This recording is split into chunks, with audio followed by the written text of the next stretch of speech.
La Segunda Guerra Mundial fue el segundo y último gran conflicto bélico que enfrentaría casi toda la humanidad. Algunas naciones fueron a luchar en los campos de batalla, otras fueron obligadas a elegir un bando. Puede que incluso tu país haya participado de ella y ni siquiera te hayas enterado. De lo único que tenemos certeza es que la cicatriz que dejaría en todos nosotros sería tan significativa que un evento de esta escala no volvió a ocurrir por lo menos a 75 años de su culminación. Bienvenidos a todos, este es el café número 15 y este será el primero de un mega café de 3 partes. Espero que tengan paciencia, empecemos. Mi nombre es Juan Felipe y este video va dedicado a mi profesora de historia, que después de haberme preparado durante toda una vida para el examen de Segunda Guerra Mundial, me saqué un 8 por no haber estudiado la batalla de Stalingrado. Y sí, esto es café Kioto. Igual te quiero, Silvia. Gracias por ver los videos.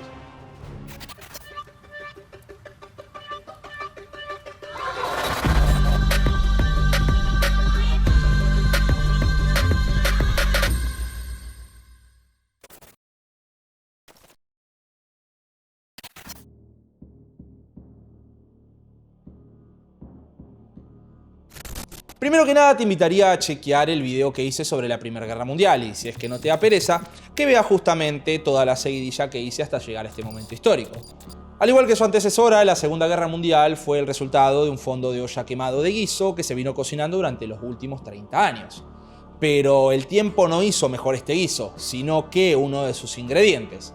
O depende del lado que estés parado. Pero este ingrediente se llamaría Adolf Hitler. Antes de arrancar con la línea de tiempo, vale la pena destacar que fue la mayor contienda bélica de la historia, con más de 100 millones de militares movilizados y un estado de guerra total.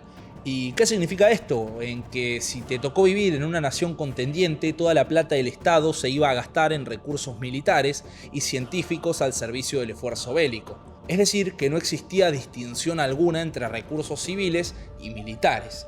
Educación, salud pública. Anda a llorar a la iglesia porque nos vamos a gastar toda la guita en rifles y tanques, papá. Una de las razones por las cuales recordaríamos con tanto dolor este conflicto sería debido a las altísimas tasas de mortalidad civil. El Holocausto, el bombardeo intensivo sobre las ciudades y el uso por primera y última vez de armas nucleares en una guerra. Porque justamente la Segunda Guerra fue el conflicto más mortífero de la historia, llevándose consigo entre 50 y 70 millones de personas, que representarían el 2,5% de la población mundial.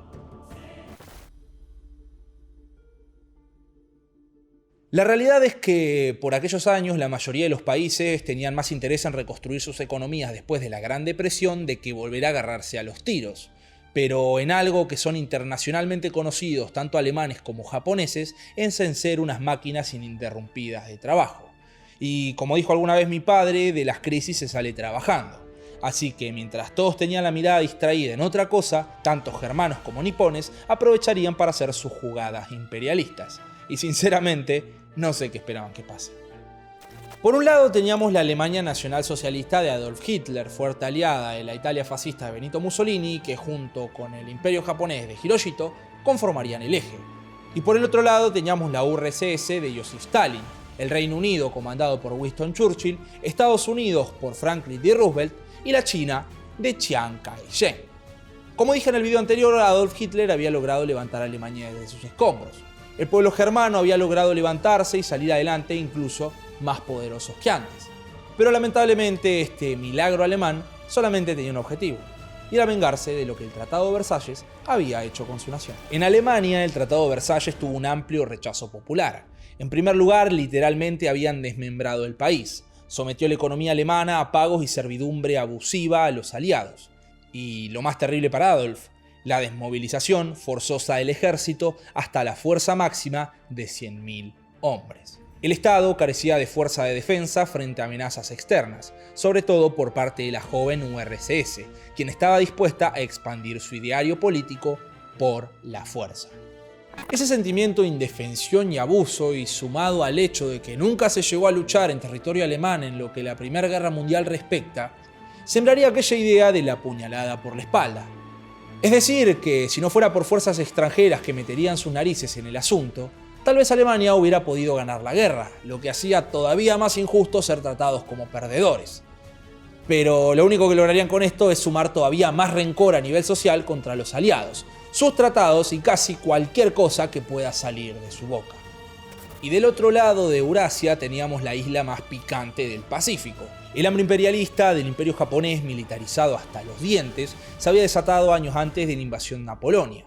Ya en 1931 se había producido la invasión japonesa a Manchuria, que pocos años después, en 1937, desataría la Segunda Guerra Chino-Japonesa. Pero, ¿qué tiene que ver un conflicto entre dos naciones lejanas de Oriente con la Alemania nazi? Bueno, Rusia es un país gigantesco y como casi limita con Alemania, también lo hace con Japón. La URSS fungía como protector de múltiples naciones vecinas y Japón cometería el error de atacar Mongolia, entrando así al conflicto global, declarándole la guerra directamente a los soviéticos.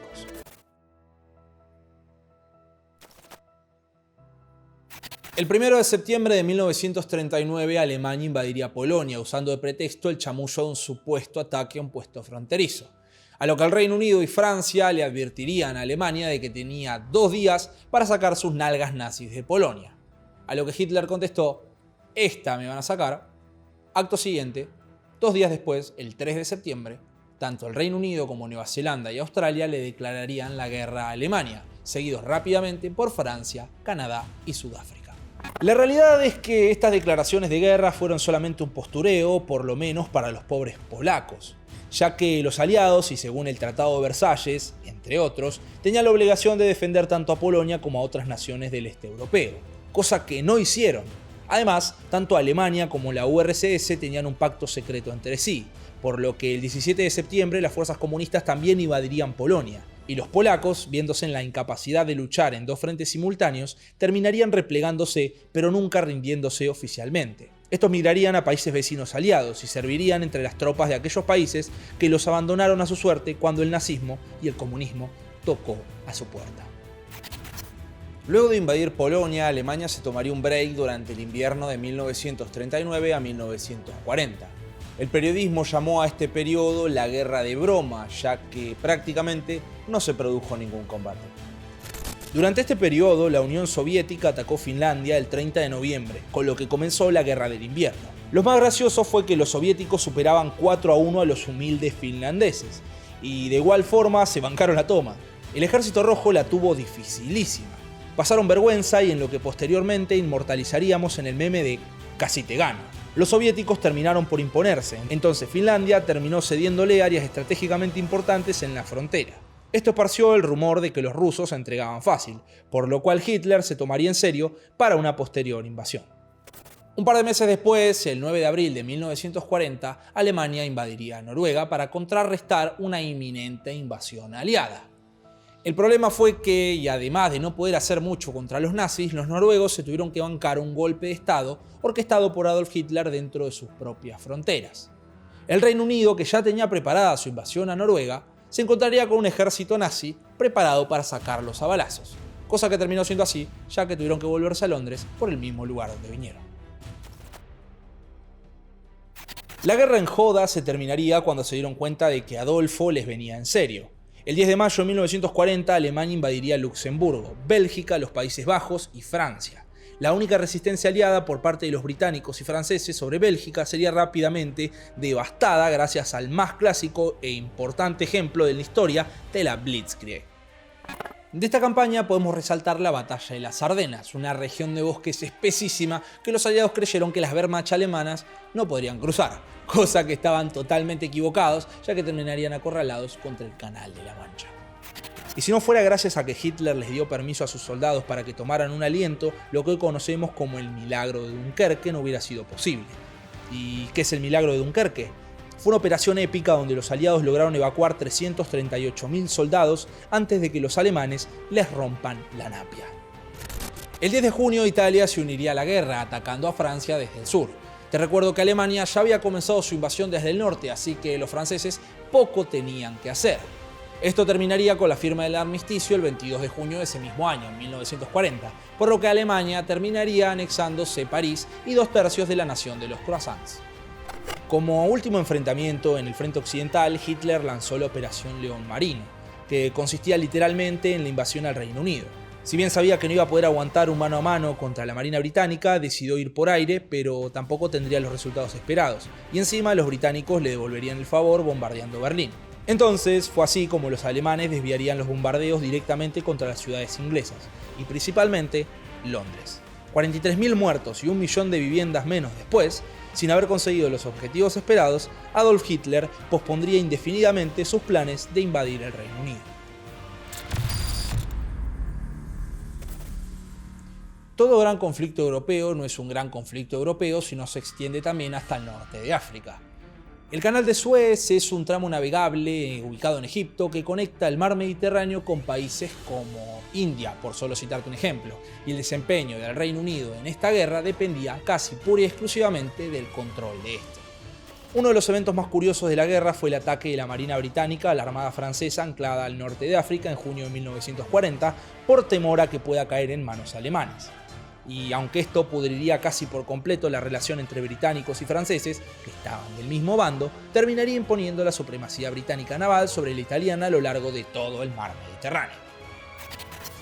Italia empezaría a quedarse sin opciones, por lo que decide llevar adelante el plan B, que era efectivamente invadir Grecia.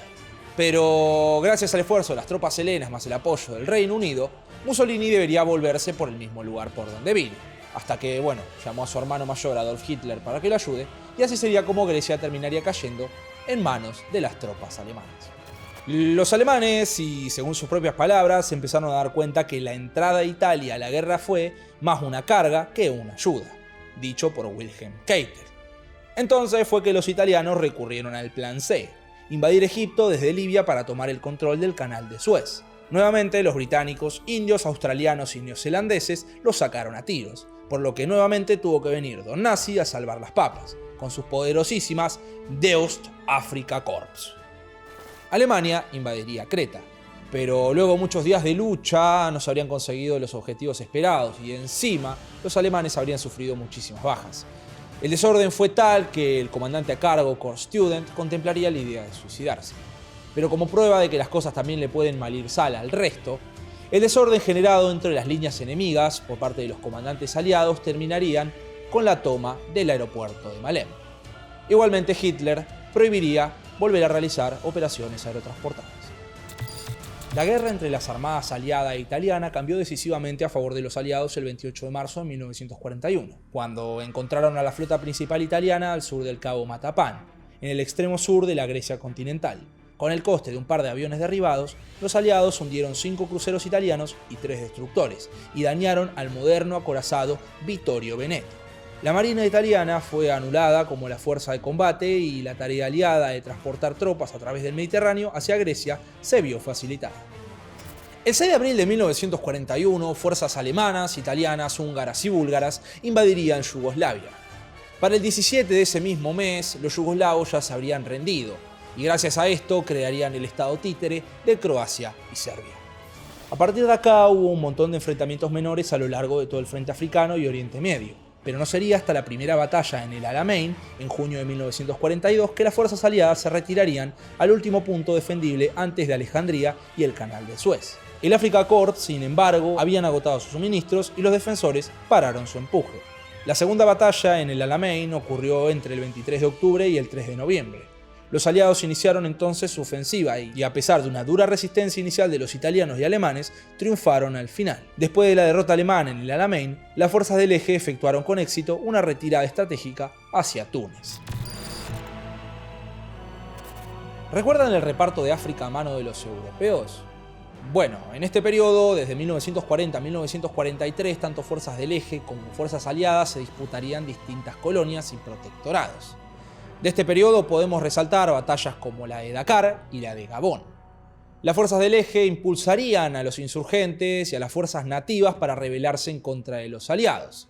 Pero más que con algún que otro altibajo, los aliados terminarían tomando el control de toda el África subsahariana. El gran perdedor de este conflicto, la Italia de Benito Mussolini. Solo tenemos que dar una patada en la puerta y toda la estructura podría venirse abajo, afirmó Adolf Hitler sobre mi frente favorito de todo este conflicto, también conocida como la Operación Barbarroja. La invasión se había retrasado 6 semanas, pero eso no detuvo lo inevitable. Tres grupos de ejércitos alemanes, junto a otras unidades militares del eje, que sumaban unos 3.500.000 hombres, se lanzaron a la invasión de la Unión Soviética el 22 de junio de 1941.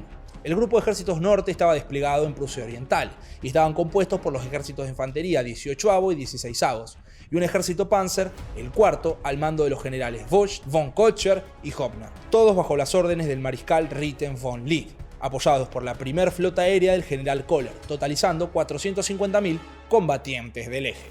Objetivos: la actual Letonia, Estonia y Lituania. Y por último, Leningrado. Del otro lado teníamos a los soviéticos, con tres ejércitos que en total sumaban unos 600.000 hombres, a cargo del mariscal Voroshilov. Los alemanes lanzarían 600 tanques contra los soviéticos, ellos responderían con unos 300. Fueron 4 días los que les llevó a los alemanes terminar con dicha armada. Esto los dejó a una distancia óptima para atacar Leningrado. Sin embargo, Hitler ordenó a los Panzer a esperar la infantería. Esto demoró aproximadamente unas semanas, dando tiempo que los soviéticos prepararan sus defensas alrededor de la ciudad. Además, recibirían el apoyo de una flota del Báltico, hasta que los Stukas alemanes lograron hundir los acorazados Marat y la Revolución de Octubre. El ejército Panzer intentaría perforar la plaza durante más de un mes, pero Voroshilov, y para evitar que la ciudad caiga, movilizaría a toda la población civil, cosa que logró, pero a un precio de 1.500.000 almas. A kilómetros de distancia estaban desplegados el grupo de ejércitos centro. Era tierra polaca y comprendía 3 ejércitos de infantería y 2 ejércitos panzer. El mariscal, el experimentado e imbatible Fedor von Bock. Objetivo: capturar Moscú. En contra tenían 3.500 tanques bajo el mando del mariscal Timoshenko. El 27 de junio, tras 5 días de operaciones, los ejércitos Panzer II y III se encontraron en Minsk, habiendo avanzado 350 kilómetros en territorio soviético. En el camino quedaron rodeadas 32 divisiones de infantería soviéticas y 8 divisiones de tanques, totalizando 400.000 soldados soviéticos con más de 3.500 tanques, 3 veces más que los atacantes, y 2.000 cañones que fueron atacados y cercados en un triángulo que inicialmente tenía unos 300 kilómetros de largo. El 3 de julio, apenas terminada la batalla, Hitler daría su consentimiento para que los Panzer sigan presionando hacia el este luego de que las tropas de infantería los alcanzaran. Fedor von Bock lanzaría sus vanguardias blindadas y motorizadas, acompañadas de 35 divisiones de infantería. A las orillas del río Beresina, los alemanes se enfrentaron a un nuevo tipo de tanque soviético desconocido hasta entonces. Era el T-34 con 45 milímetros de blindaje, coraza frontal inclinada y cañón de 76,2 milímetros de diámetro, eficacia a 1.500 metros. Los efectivos de la 18ª División Blindada de Guderian se enfrentaron a este y la pasaron realmente mal. ¿Cómo resolvieron el problema? Sufrir hasta que descubrieron que tenía una mala visibilidad por detrás y una comunicación por radio deplorable. El paso siguiente sería avanzar hacia la ciudad de Smolensk, que justamente estaba en medio de la carretera hacia Moscú. Los soviéticos seguían enviando estúpidas cantidades de tanques e infantería para defender la ciudad. Pero esta superioridad numérica no significaba nada ante el poder tecnológico de los alemanes. Cosa que terminó en un montón de prisioneros, más cañones y más tanques para seguir engordando las filas del nazismo. Pero acá sería donde surgiría el dilema de Adolf Hitler. Estando a unos 350 kilómetros de Moscú, decidió separar una parte de su ejército para enfrentar a un pelotón soviético apostado no muy lejos de donde estaban. Así fue como se desató la batalla de Kiev, actual Ucrania, en donde los soviéticos perdieron por goleada. Hitler supo llamarla como la batalla más grande de la historia, y como para qué no. Luego de este conflicto, la Alemania nazi ya no estaba en inferioridad numérica contra el ejército rojo. Ya era hora de atacar Moscú. Pero la suerte de Adolf Hitler se tendría que terminar de una vez por todas. El 2 de octubre de 1941 empezaría la batalla de Moscú, y los alemanes no tendrían ningún tipo de problema para sobrepasar la primera línea de defensa. El problema sería la aparición de un nuevo enemigo clave y mortal, que era nada más ni nada menos que el clima. Las lluvias y el barro no suelen ser una buena combinación a la hora de transportar tanques y artillería pesada, y debido a esto los alemanes pudieron apenas moverse unos 3 kilómetros por día. Para el 31 de octubre el ataque se había detenido y las tropas alemanas habían comenzado a reorganizarse. Lo que Hitler no contaba era que Rusia había firmado un pacto de neutralidad con Japón y que aquellas tropas apostadas en el lado oriental de la Unión Soviética estaban ahora en camino a Moscú. Las victorias fueron cada vez menores hasta llegar el 22 de noviembre cuando el ejército siberiano se lanzaría sobre las tropas Panzer del sur, asestando así lo que sería la primera derrota de las siguientes de Alemania. Además, ahora las tormentas invernales estaban jugando un papel clave, y como dije al principio, los alemanes estaban atrasados y no se habían preparado para esto. Congelaciones, enfermedades, los cañones no disparaban, las armas no funcionaban bien y un sinnúmero de etcéteras. Pero tristemente para los alemanes, las de los soviéticos sí funcionaban. El 5 de diciembre, la Unión lanza un último contraataque masivo y unos 500.000 hombres, haciendo retroceder a los alemanes unos 325 kilómetros. La invasión a la Unión Soviética les había costado a Hitler unos 250 muertos y 500.000 heridos, y casi toda su flota de tanques. Antes que nada, perdón por lo extenso, pero personalmente este es un tema que me apasiona y me parecería una total falta de respeto tomarlo a la ligera. La verdad que costó muchísimo y esta es la primera parte de las 3 que se van a venir en duración similar durante las próximas 3 semanas que vienen por delante. Así que nada, los espero la semana que viene y si les gustó no hay manera más grande de agradecerme a mí que dejando un like y compartiéndolo, y un canal tan chico como este viene genial. Así que nada, se los agradezco muchísimo. Mi nombre es Juan Felipe, esto fue Café Kioto.